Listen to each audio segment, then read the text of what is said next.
ekkulu wano mu ggwanga erina ebikozesebwa eby'omulembe ssaako n'abakugu basobola okujjanjaba n'okulongoosa endwadde ez'enjawulo. Bano ku ntandikwa y'omwaka guno bafuna Nnaalongo Ellen Kugonza era alongooseddwamu abalongo mu ddwaliro ekkulu e Hoima. Kyokka oluvannyuma lw'okukizuula nti abalongo be yalongooseddwamu baali beekutte wamu, yasindikibwa e Mulago mu bakugu basobola okusatula abalongo bano era abasawo e Mulago kye batwalira omwezi mulamba nga beekebejja balongo bano okulaba engeri ey'okubasatululamu.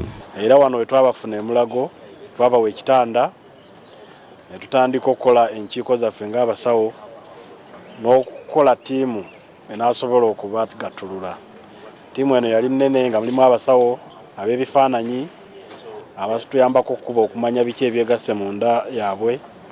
Mwalimu ab'omusaayi, mwalimu aba kalifoomu, aba intensive care. Kale ng'era bwe tulinda n'abaana bakulekulemu paka ng'ennaku z'omwezi 15 omwezi ogwokubiri nga bawezezza emyezi 2 n'ekitundu bwe twabagatulula era ng'okulongoosa kwatwalira essaawa 8. Abasawo e Mulago oluvannyuma bagatulula balongo bano era okusinziira ku Dr. Nasa Kakembo kye batwalira ekiseera ekiwerako okukola omulimu guno awatali kukosa mulongo yenna. Baali beegasse ku lubuto kungulu wano bw'otunula olubuto lwali lwegasse naye nga munda ekibumba baalina ekibumba kimu era twasobola okibagabanyizaamu bombi buli omu n'afunako. Baali beegasse ku ggumba lino erigatta ekifuba ewamu n'olububi olubikka omutima nalwo lwali lwegasse twasobola odwawuzaamu. Abaana ekikanga kino beetaaga amaka amalungi basobola okukulira obulungi awatali kufuna kizibu kyonna era bano oluvannyuma lw'okulongoosebwa obulungi abakulira eddwaliro ly'e Mulago baatwala omutawaana ne basindika abasawo mu maka ga Nnaalongo Ellen Kugonza ne Ssaalongo we mu disitulikiti y'e Hoima era ne kizuulwa nti tebasobola kukulira amaka gano kubanga embeera gye galimu teyali nnungi ekyabawaliriza okusigala ku ddwaliro e Mulago kati emyezi 6.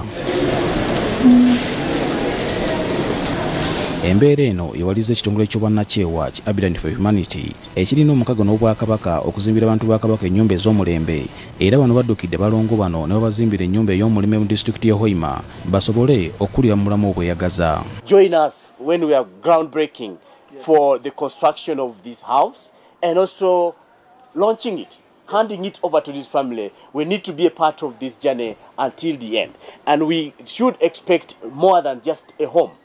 Because we are saying a home is more than the walls and the roof. So we need to be thinking beyond the home to ensure that these young children thrive and live as dignified girls and brilliant children into the future.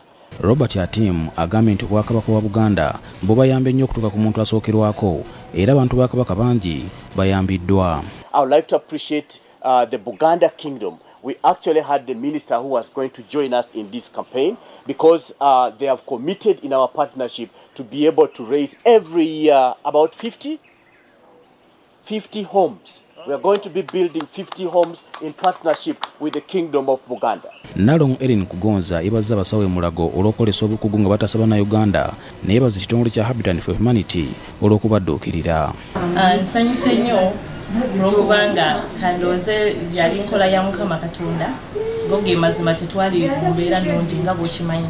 Ennyumba yaffe embeera gye yalimu yali mbeera mbi nnyo ate n'ebbanga lye tumaze wano tumazeewo kati myezi 6.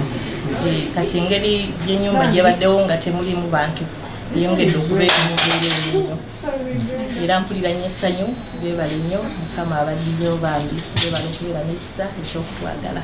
Amyuka akulira eddwaliro ly'e Mulago Dr. John Sekabira agambye nti bannayuganda bangi batya okujja e Mulago nga babuusabuusa obukugu bwayo n'abasaba okulyettanira.